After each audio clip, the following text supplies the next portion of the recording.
the latest in a series of keynote talks that are based on the infamous Murphy's Law. Murphy's Law says that if anything can go wrong, it will go wrong. But for the kind of safety and security critical systems that we've been designing, that has to be modified to say, and if anything can't go wrong, it will go wrong anyway. And designers of these systems will say that a failure mode is not credible or it can't happen, when it actually can happen and has happened, and have probabilities far greater than allowed by system requirements. As was stated, typically for the FAA, we're talking about 1 in 10 billion probability of failure. And they seriously underestimate the probabilities of what can go wrong. And one question is, why is this so? And one reason is requirements are well beyond human experience. A typical designer, say 20 years into a 40-year career, has less than 5,000 hours of real hands-on experience. And almost none of this is in the system's real environment. And when was the last time you saw an automotive electronics engineer riding under the hood of an automobile? And they see a negligible number of failed units. When failed units are returned to a manufacturer, it typically goes to a different group that does failure analysis of the components. But there's nobody that does failure analysis of designs and tells the designers what they've done wrong. So when a designer says that a failure can't happen, this means it hasn't been seen in just 5,000 hours of observation. But 5,000 hours is minuscule compared to the requirements. It's not enough to be significantly significant, even for the lowest security levels, SIL 1.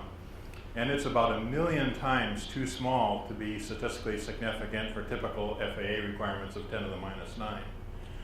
And when compared to total at-risk time for a fleet of vehicles, this is less than a few days of flight time for any popular airplane, and it's about 1 day of drive time for any popular automobile. And what this means is that a failure mode that a designer will think can never happen will actually happen about once a day. And this is closely related to the idea that a large number of field units triggers the curse of large numbers. And what this means that, for example, if you have a design flaw that causes an intermittent failure that happens about once every 6 months, how do you find that problem and fix it? Do you have the equipment sitting in front of you and you sit there with coffee for 6 months waiting for it to happen and jump on it? And if you miss it, you wait for another 6 months? Extremely hard to defeat. But in a fleet of 5,000 vehicles, that's about 1 failure a day. So customers would be very unhappy with that kind of a failure rate. But this in total means we cannot rely on our human experience to develop an intuition to determine whether a failure can happen within required dependability limits.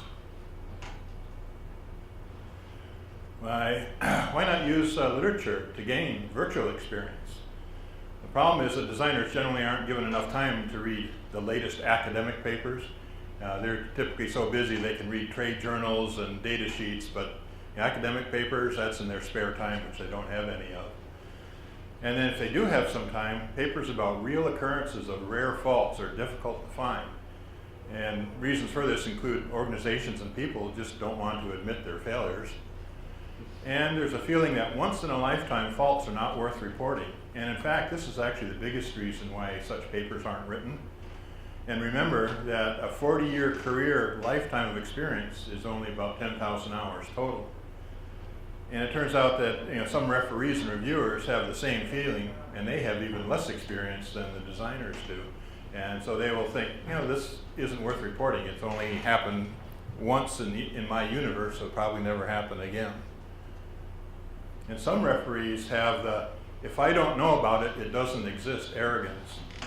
On the web, you can find descriptions of some important publications that had difficulty getting published.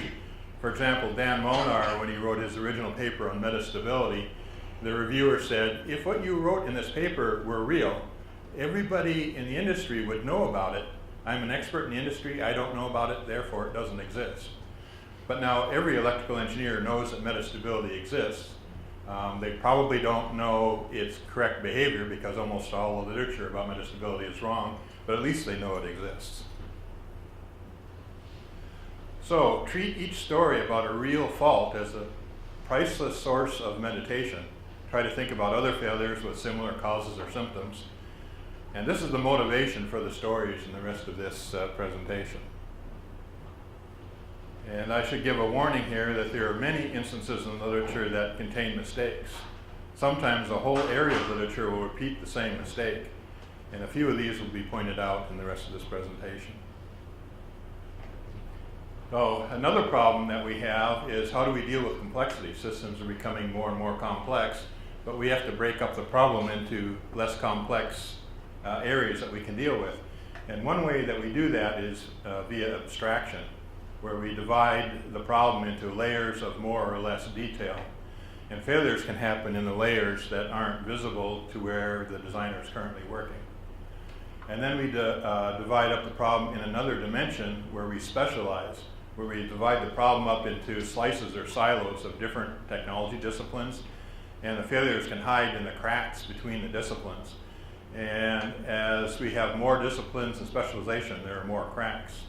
The number of disciplines continues to proliferate. You know, back in the 60s, there might have been one person who would do the hardware and software design and do it all himself. But then we started specializing. We had hardware people and software people.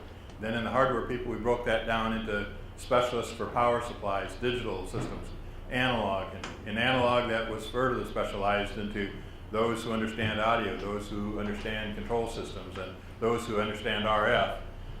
But they're all very specialized. And I'll point out that in effect, crossing a sufficient number of boundaries is indistinguishable from magic, with apologies to Arthur C. Clarke and his third law of prediction. And I'll show examples of this in the coming slides. I'll start with the Byzantine generals problem because it is an important problem to solve for all safety critical systems and security critical systems, and yet it is not well understood by actually the majority of the designers. So first define the Byzantine generals problem. And it's a type of failure described in some literature as a story about Byzantine era generals who are trying to coordinate an attack with possible traitors among the generals or among their messengers. The point of this story is mutual agreement. Agreement wins, disagreement loses. If they all agree to attack, they win. If they all agree not to attack, at least they survive. But it would be a disaster if half of them decided to attack and the other half decided not to. And there are thousands of papers now on this subject. The seminal paper is the Lampert, Shawstock, and Peace paper called The Byzantine Generals Problem. The typical map to the real world is the generals are processors and the messengers are data network communication. And I should note that Byzantine is not synonymous with bizarre. Byzantine has a precise meaning which deals with the failure that works against reaching agreement. In our SafeCount paper, we created some concise practical definitions because up until that point, a lot of these papers were overly anthropomorphic and designers were thinking, well, my processor isn't sentient, it can't lie, therefore the Byzantine problem doesn't exist. So we came up with these practical definitions for Byzantine fault and failure. So we say that a Byzantine fault is any fault that presents different symptoms to different observers. And I'll give some examples. And a Byzantine failure is the loss of a system agreement service due to a Byzantine fault. And it turns out that any operational data exchange between redundant devices must exist for some type of agreement. So if you say your design doesn't have agreement but it has redundancy, you don't understand it. You need to have that agreement. Even asynchronous systems without voting need something like equalization to prevent divergence. So therefore, it's nearly impossible to create a highly dependable system without Byzantine fault tolerance. And I'll have a note here. There's another area of literature to, I think, avoid, and that's papers about Byzantine solutions that use cryptography. These really aren't applicable to safety critical and security critical systems because they all rely on proving that you can create unforgeable digital signatures. And there's no way that you can prove that a signature is unforgeable to anything less than about 10 to the minus 7. So those kind of solutions really aren't applicable for the kind of systems we design. So now I'll start to give some examples. First example is NASA's space shuttle. At 12:12 GMT, 13 May 2008, one of the space shuttles was loading its hypergolic fuel for mission 124 when a 3-to-1 split happened in its 4 processors. Well, that's not unusual. The reason that we have 4 processors on the shuttle is they might fail, so one of them could fail. But 3 seconds later, a second one failed. Now, the probability of any one of these failing is typically, let's say, 10 to the minus 5. To have 2 of them fail within an hour would be 10 to the minus 10. To have 2 of them fail within 3 seconds of each other is just astronomically so small that it can't possibly be. And so when this happens, you have to scrub the launch. So they stop the launch at this point to find out what the failure was.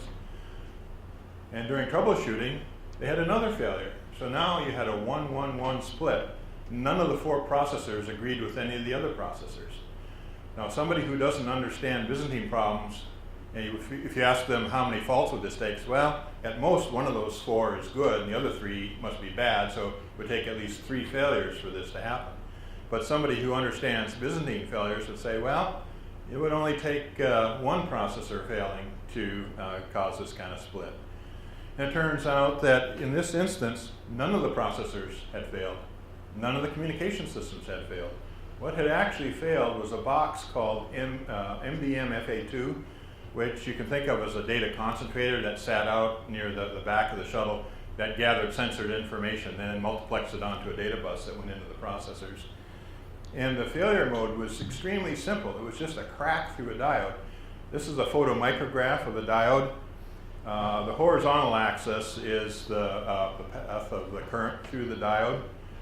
And you can see the arrows are pointing to an area that's slightly darker. That's the crack. The crack went all the way through the diode. So now the current normally would flow horizontally through this device. The 2 pictures here are the rotation of the cylinder by 90 degrees, so you can see 2 different views of it. So what we have now is a crack that goes entirely through the diode, perpendicular to the current flow. So this is a symbol of a normal diode, and what we have is a crack in it. And now once we have that crack, what we have is 2 conductive surfaces separated by an insulator. Well, we've got a name for such a device, and it's called a capacitor. So what has happened is this crack has turned the diode into a capacitor. Now, if you were to ask any electrical engineer, can a diode turn into a capacitor? They would say, no, that can't happen. It would require black magic. But it turns out that there's a number of ways that one component can turn into another. And you can search the literature and find out that capacitors can become resistors. Transistors can become silicon-controlled rectifiers. And in fact, that's the method for single event latch-up. When you get a particle, it runs through a transistor and it turns it into an SCR instead of a transistor. And SCRs will latch up until you take the power away. And that's what causes a burnout in single event upsets. And amplifiers become oscillators with such ease that typically if you pick up a book on how to design an amplifier, there will be an entire chapter devoted to make it not turn into an oscillator. Now in this particular case, we need another observation here, that there's no such thing as digital circuitry. There's only analog circuitry driven to extremes. I can't remember where I stole this from, but it leads to the possibility of a digital signal being 1/2, something that's kind of halfway between a 1 and a 0. And the reason that can happen is shown on the bottom, where we've got in red digital driving circuits driving a wire, and we've got 5 receivers off of that wire.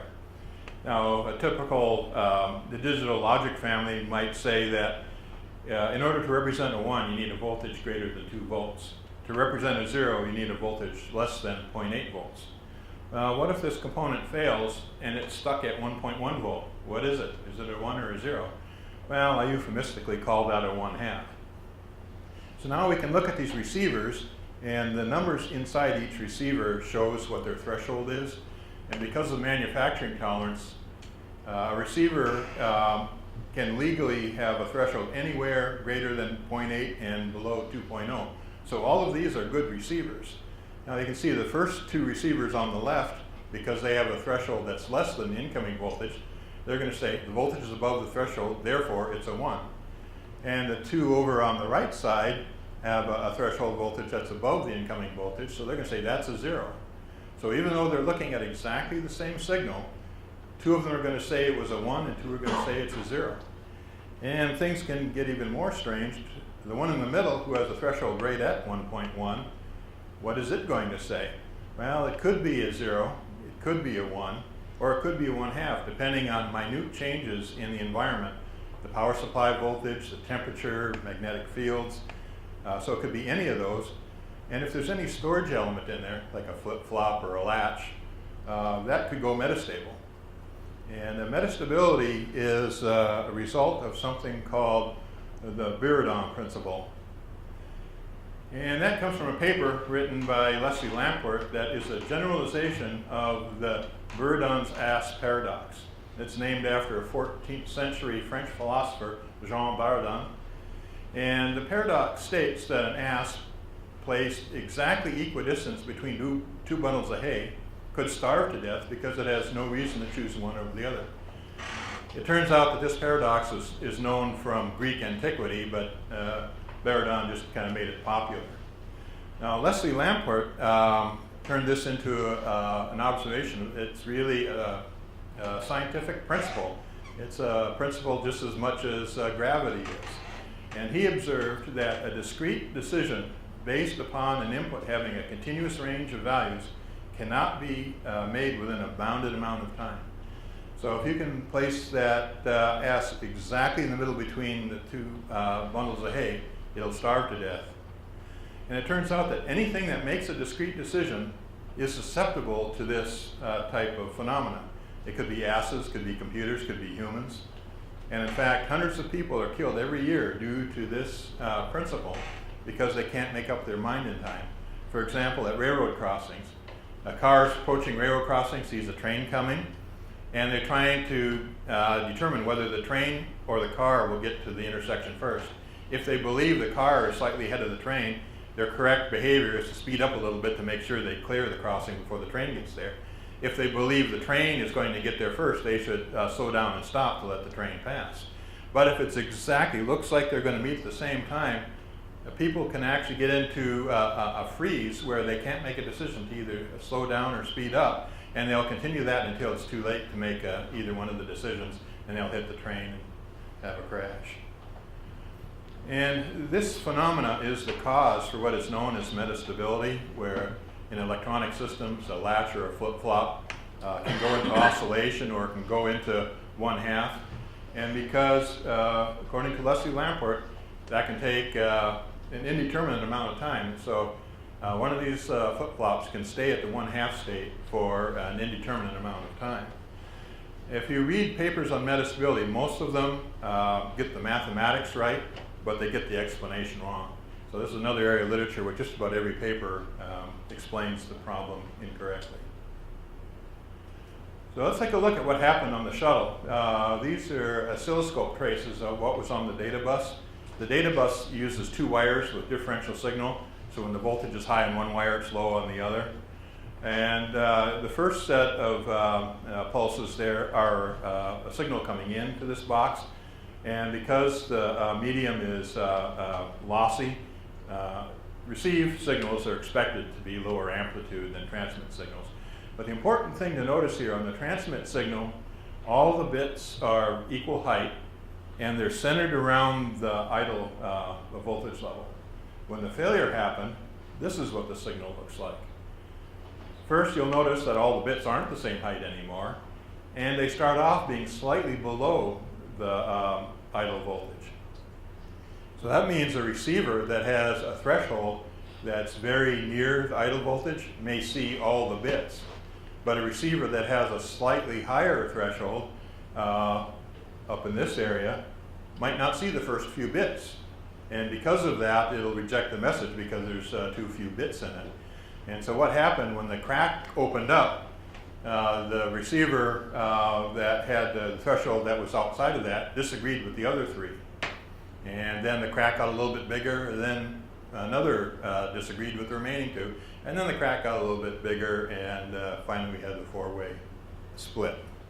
Those of you that are familiar with the capacitor charge curve will see the exponential charge curve going through the tops of all of the bits.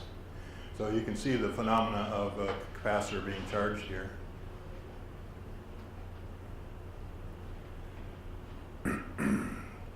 And this is an example of what I call a sliding characteristic, which I'll define in a later slide. And something that's a little unnerving here is that this wasn't the first time that the space shuttle had a Byzantine problem.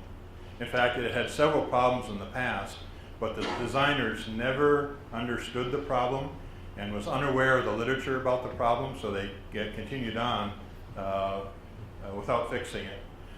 One of the earlier ones, which happened about 25 years prior, a technician put the wrong terminating resistor on the bus. A linear bus typically needs a terminating resistor on both ends of the bus, and that's to stop the signals from being reflected. The terminating resistor has to have the same impedance as the wire, otherwise reflection can happen. And because the technician put the wrong value on, the signal did get reflected, and it bounced back and forth, and it created what is known as a standing wave. And in a standing wave, there are locations on the wire where the signal is a full amplitude, and there are other places where the signal actually continuously cancels each other out, and so there's actually no signal there at all, ever. And as Murphy would have it, where the 4 computers were connected to this network, 2 were hooked to nodes and 2 were at antinodes, so we had a 2-2 tie due to this single failure. Now, you should not take away from this a lesson that, oops, why did this keep going on? That somehow diodes are dangerous or resistors are dangerous. The lesson to be learned here is that you have to be Byzantine fault tolerant. And if you think that this was a hardware problem, you've succumbed to a silo. The problem really here was software. These hardware problems by themselves would not have caused the entire system to go down. What really killed the system was the software. And what the software did was, when the first processor disagreed with the other 3, the software said, well, it's 3 against 1. That one guy must be bad, so they disconnected him. They wouldn't listen to him anymore. He was ostracized. And then a little bit later, they kicked out another one, and so on. So it was the software that was at the fault. If the software had been designed correctly, this failure would not have happened. And that's because there's redundant data buses. The correct software should have just rejected that data bus and say, let's use one of the redundant data buses. But because they didn't understand the problem, they let it go on. Now, George Santayana said, those who cannot remember the past are condemned to repeat it. One of my colleagues said, those should be lessons learned and not just lessons observed. And I put those together to say, those who don't understand the past are condemned to repeat it. Now, when I've given this talk before, I've had people say, but if you put a C or C on the end of the message, we could have caught those failures. Well, it turns out that's not true. And this shows an example of why. This shows a data message. The last byte of it is on the left. And there's 1 byte of CRC to the right. And we've got a Byzantine bit. So one of the bits is stuck at 1/2. In the middle, I'm showing the voltage. So in this area, the voltage is at the 0 level, goes up to a 1, comes down to a 1/2. And I also show 2 receivers, receiver A and B, that have 2 different thresholds. So the threshold for A is up here, the threshold for B is down there. And now you can see that several of the CRC bits are also 1/2. Those are not additional failures. Those are consequence of the same failure. And the reason for that is CRC is calculated as XORing of a number of bits. And the XOR is a linear operator. Those of you who know about XOR gates know that if you put a 0 in one side, that you just copy the data from the other side out. So if you put 0 in one, if you get a 1/2 on the other side, you output a 1/2. And if you put a 1 in, you invert a signal. But what's the inverse of 1/2? The inverse of 1/2 is 1/2. So it doesn't matter what the other signal coming in is. 1/2 will always go right through an XOR gate. And you can see now that if receiver A gets this message and it sees a 0 bit, and it'll proclaim that that's the correct bit because I did my CRC calculation and it passed.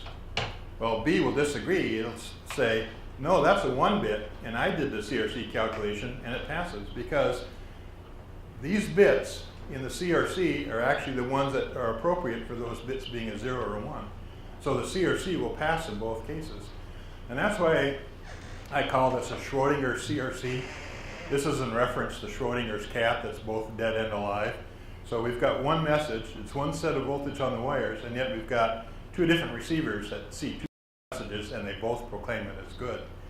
In addition to that, what if we had a third receiver? We'll call it receiver C, and it has a threshold somewhere in the middle here. It could see a bad CRC.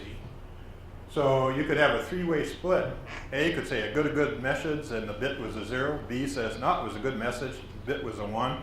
And C says, you're both wrong, it was a bad message. And I have actually seen three-way split messages in the laboratory. Here's an example of some other Byzantine faults. Previously reported in our SafeComp and DASC papers. One example was the multi-microprocessor flight control system. This one, you could see dozens of failures every second. And this provides a counterexample to those who say that Byzantine faults have a high mean time between failure. Another example was the potential grounding of an entire fleet of aircraft. The counterexample to those who say that Byzantine faults aren't important. That one was particularly galling to me because I was called in as a design consultant on this device. I told the people what they had to do to be Byzantine fault tolerant. I went away and did something else, and a couple years later, the airplane manufacturer called me in as an expert to red team why they were having problems with this design, not knowing that I had been a consultant on the original design. In the first meeting of the red team, they described the symptoms to me, and I said, well, that sounds like a Byzantine fault, but you guys did design it to be Byzantine fault tolerance, didn't you? Well, the silence said that they hadn't followed my advice, they hadn't designed it to be Byzantine fault tolerant, and sure enough, they had Byzantine failures. And at the time, these were very expensive airplanes, and this would have cost the airlines $1 million a day to ground that fleet. Luckily, I found a kludge fix and was able to fix the problem, and they were able to continue on without grounding the fleet. Another example, some enterprising students at Chalmers University asked the question, what if we took a radioactive source and stuck it on top of an integrated circuit? And let's just see what kind of failures we could get.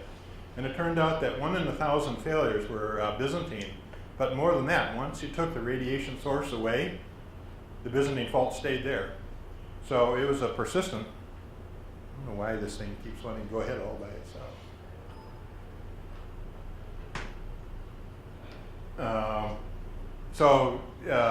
There was a single event upset that caused a persistent Byzantine fault. And the reason for that was there's a countdown chain that sets the frequency for the bit rate for the bus. And the radiation source had hit that register and changed the speed of the bus so that it was marginally too fast. And because it was right on the edge of being too fast, that's why we were getting Byzantine failures. After those publications, we found some additional interesting Byzantine failures, one involving an Airbus A320, another one was a COM-MON example, and then mid-value select. And I'll go into a little more detail on each of these. I have no idea. I see what happened. The thing decided to go into voice input mode. I better make sure that it's really off. Yeah, okay.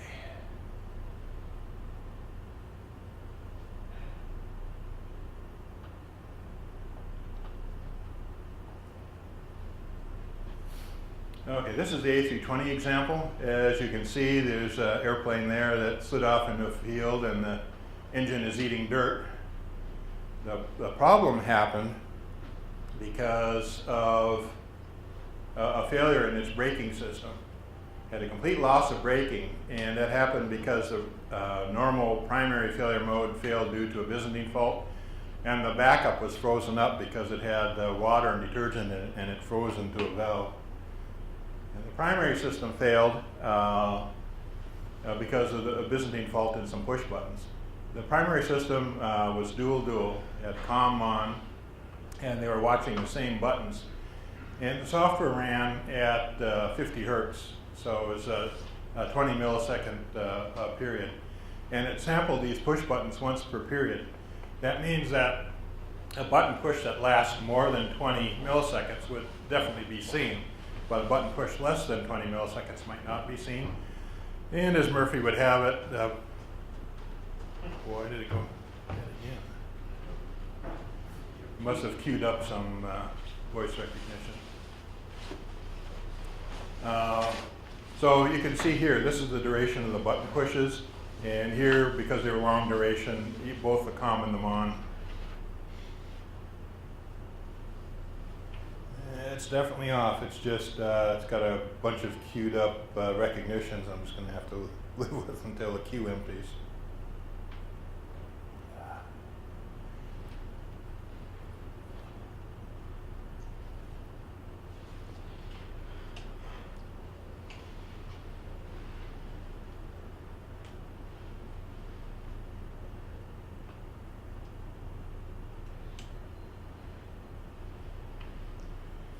Okay, so you can see both COM and MON are responding to the push buttons.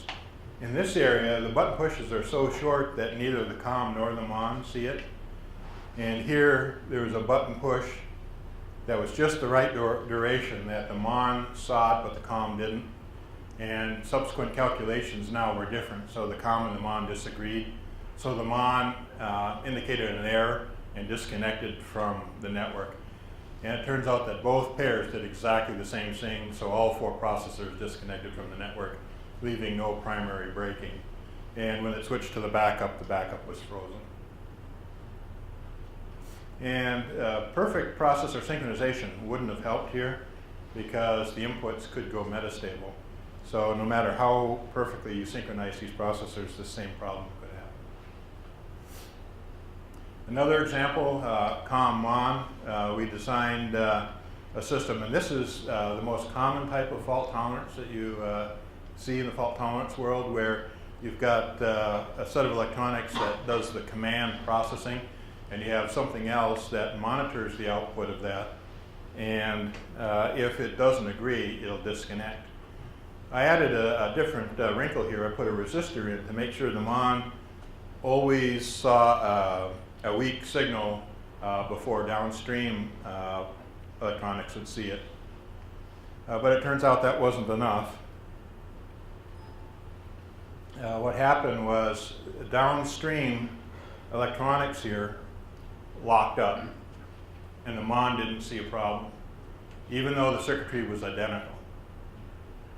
And the big warning here is it may be impossible to create a COM-MON architecture or any architecture that uses back fault detection that can catch all the failures.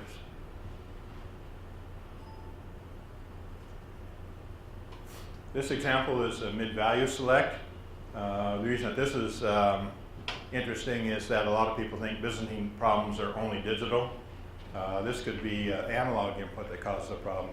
Here we've got 3 sensors, X1, 2, and 3. And we've got a mid-value select that picks among them.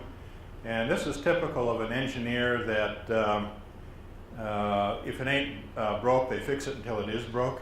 Mid-value select by itself would have worked just fine, but they tried to get another degree of fault tolerance out of it by saying, if I see any of these 3 that disagree with the previous value by more than a certain threshold, that input must be bad, and we'll disconnect it by switching its input to ground, which is the middle of the value. But now that leads to a new scenario. Let's say this is a graph of the values coming in. X1 is always high, X3 is always low, and X2 is gradually changing. And let's say that the X1 and X3 are just at the border, or just over the border of that threshold of saying there's a failure. So now what happens when A samples at this point here, it sees X1 and X2 closely agree, but X3 is too far out. So A is going to say that X3 is bad. And then when B samples its input, it'll sample here and it'll say, well, X2 is close enough to X3 and X1, none of them have failed. And then at C is going to see X2 and X3 are close, but X1 has failed. So A is going to say X3 failed, C is going to say X1 failed, and B is going to say none of them failed. So now we've got a three-way disagreement among the mid-value select, even though nothing has really failed. And it's because they put this extra thing in. They thought they were adding to the fault tolerance. They actually created a worse problem. So here's a summary of the Byzantine lessons. Byzantine fault can be an outsider, not necessarily a general or its messengers, that is the computers or its communication. It can be created by the simplest of faults in the simplest of parts, and it can convince good guys to kill themselves. And it can cause as many corpses or cliques of their entities to attack. The only reason that the space shuttle had a four-way split was because the fifth computer wasn't brought online. If they had 5 computers, it probably would have been a 5-way split. And that tells you that without Byzantine fault tolerance, no amount of redundancy is enough. And there's admonition against murder mechanisms. Anything that votes out, reconfigures, like hybrid NMR, are inherently dangerous because a Byzantine failure can subvert that mechanism into being an accomplice for a mass murder.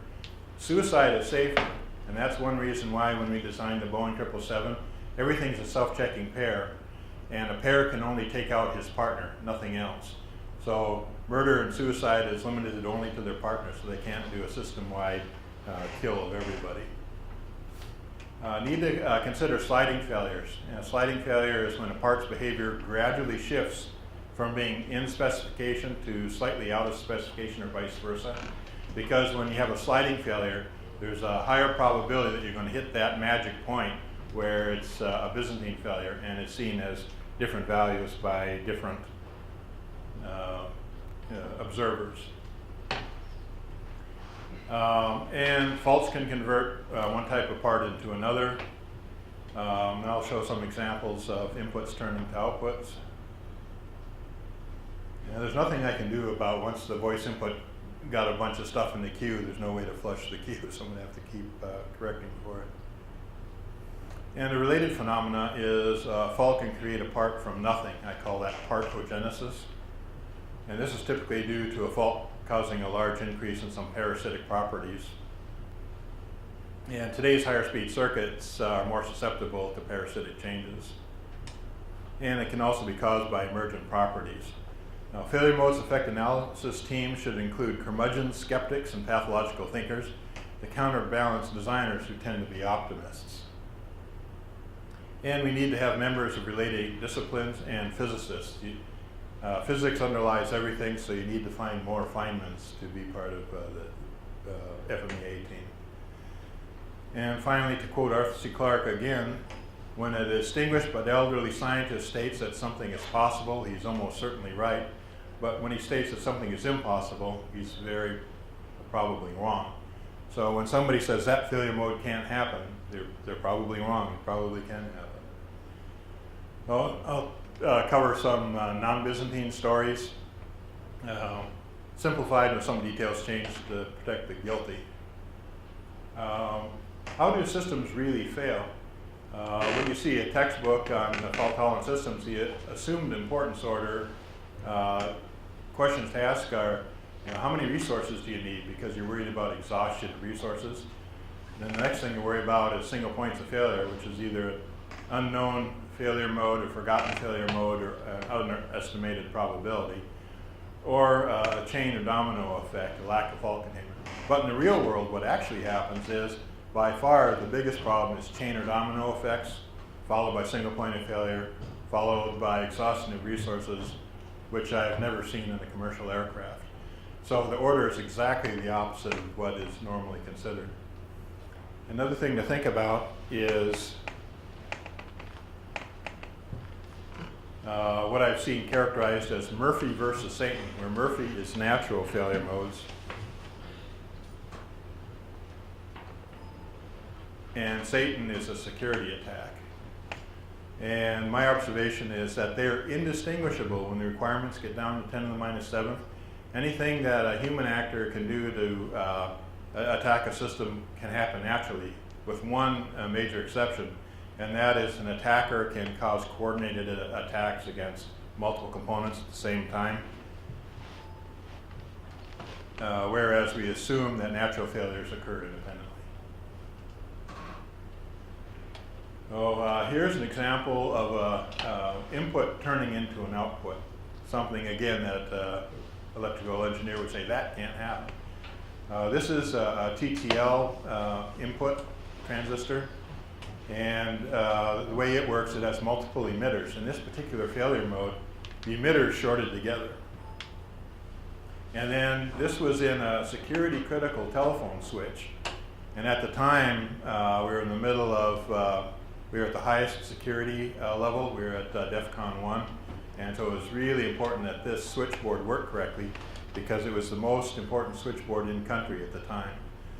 But when this failure mode happened, it happened at this point, it created a short between the incoming signal, in this case line 2, to a line that was normally used for test.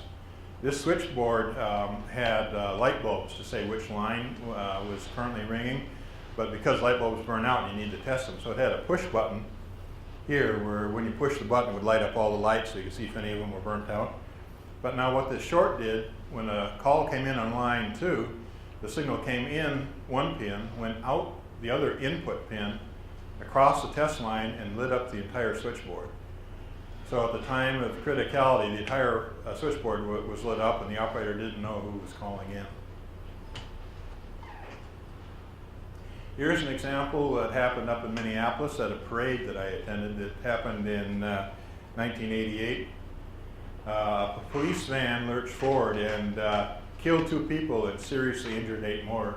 And by seriously injured, I mean limb amputations. And what happened was that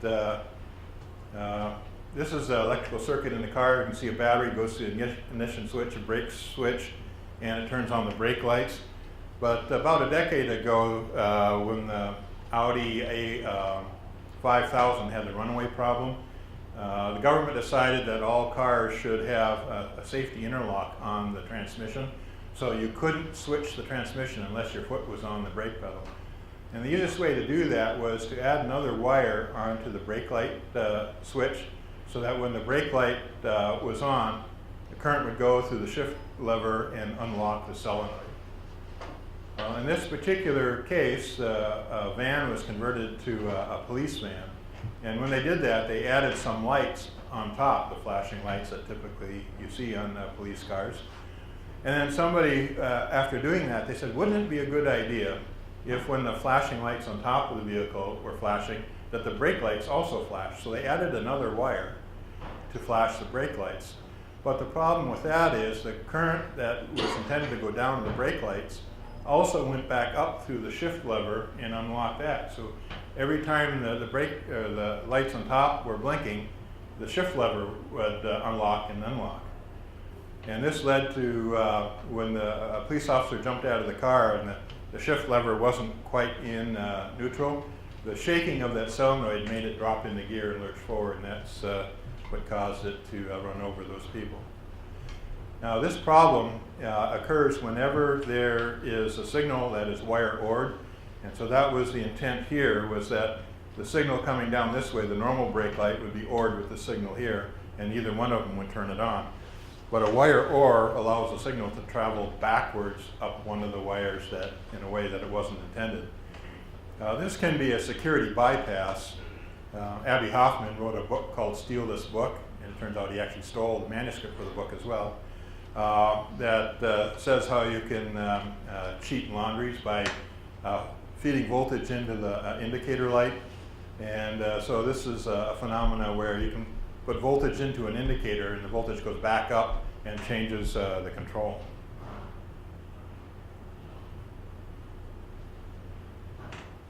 Here's an example of a double transmogrification. This is an amplifier that turned into, it's really annoying. an amplifier that turned into an oscillator that turned into a phase lock loop. So this is just a simple amplifier, and it's got a bandpass filter in it. And even though the input was a solid one and the inhibit was off, it produced a perfectly good square wave Manchester output. And the reason for that was that this amplifier failed. It was a bipolar amplifier. And when they fail, they can go into something known as bipolar runaway, where it starts drawing more current, and as it draws more current, it gets warmer. And as it gets warmer, the gain goes up. As the gain goes up, it draws more current. And eventually, it's got extremely high gain, and it's driving a lot of current. So now, this is at maximum gain. Now, a little bit of the signal fed back into the input, and that turned it into an oscillator. The bandpass filter constrained the oscillation. Normally, when an amplifier goes into oscillation, it wanders all the way off to the highest frequency it can run at. But here, it was constrained. And then it turns out there was an oscillator nearby, and the signal from that leaked into here and caused it to phase lock. So it had a perfectly 50 part per million square wave output, even though it was an analog device. And here's an example of partogenesis. Integrated circuits, as you build layer upon layer in integrated circuit, it gets rougher and rougher. So they use something called planarization to try to smooth out the rough spots. And one way of doing that is to fill in the low spots with metal. And the reason for metal is because it flows. Other materials don't flow as well. But if you're going to fill an area with metal, you got to make sure it's insulated. But what happens if you have a failure where a signal will short to that blob of metal? What happens is you just created a big capacitor. And so we have this partogenesis where a capacitor is created where there was none before. And that typically can't be found in testing, because the only thing that does is slow the signal down. And because of today's high-speed parts, you can't build a tester that can run fast enough. So the tester will run it for functionality, but not at speed. And so you won't find this problem until after it gets out into the field and the signal is running too slow. Here's another example of avionics cooling, where it was supposed to be a fan, but it turned into an air conditioner, because when the fan pushed the air down the plenum, that acted like a compressor. And then when the air went through an air filter, that acted like an evaporator, and that turned it into an air conditioner. And the thing that air conditioners do is they take moisture out of the air. And this happened in Thailand with 100% humidity. And as it took the moisture out of the air, the moisture accumulated in the bottom of the avionics box until there was about an inch of water in the bottom of the avionics box with the flight control. And the water sat there until the airplane was ready to take off. When the airplane took off, when it started to climb, the water now sloshed to the back of the box, shorted out all 3 flight control processors. So they lost all 3 flight control processors. And luckily, the airplane made it back to the airfield without crashing, but fatal accident was just narrowly avoided. Here's an example of, this is annoying. I'm going to skip these and go to, here's an example of, they call self-inflicted shrapnel. This is inside a security critical box. It's got 3 sets of redundancy. It's inside a bulletproof container, but it's not bulletproof from itself. And what happened was, in the bottom tray, tray 3, there's a capacitor that was had a thick plastic case. It exploded, and it threw shrapnel up into the second tray. So it took out the motherboard of the second tray, stripped some parts off of the board on top of it, went up into the first tray and took out that motherboard. So we had a single failure in tray 3 that took out all 3 trays. Now again, how many FMEAs would say, what if a capacitor explodes and takes out 3 channels of redundancy? And the violence of that explosion was really surprising. I was in the next room and I thought somebody threw a grenade in. So I grabbed my gun and ran out, and I thought I was going to have to fend off some attackers, but it was just some smoke coming out of our equipment. Let's see, I'm going to skip forward to the last slide. This is an example of completely tested software. There are 2 Fortran routines, A and C, that were exhaustively tested. all the possible inputs and all the possible states were tested and was found to operate correctly. Routine B was not exhaustively tested, and the system had no timing problems. And routine B started misbehaving after a trivial change to A and only A. So which of the routines was causing the problem? If you've been following kind of the theme of this talk is, well, it's got to be C, because it can't happen. C wasn't changed, and C had been thoroughly tested. And it turns out what happened was C called some library routines to do bit twiddling, and the arguments to those routines were some address in memory and then the number of the bit that you wanted to operate on. And you could set the bit, clear the bit, test the bit. And the programmer knew that this machine's bits were numbered 0 to 15, left to right. What the programmer didn't know was that the compiler writer was a Fortran guy, and Fortran arrays always start at 1, not 0. So in the compiler, they subtracted 1 from the argument. So when a programmer wanted to set bit 0, he sent 0 as the argument, but the compiler subtracted 1 from 0. Well, on a 16-bit machine, what happens when you subtract 1 from 0? Well, you get 65,535. And so the routine tried to set bit 65,535 beyond where the memory location was. And it turns out that they were trying to change some data in that data block up at the top. And a 16-bit machine, you divide by 16 bits, you find out that about 4,000 words in below the data is where it was twiddling the bits. And at first compilation, the bits that were twiddled in B weren't used, and so it caused no problem. And a change to routine A, all it did was change the size of A, but now that changed the relative distance between the data and routine B. And so now the bits that got hit in routine B were reused, and that caused routine B to malfunction. Okay.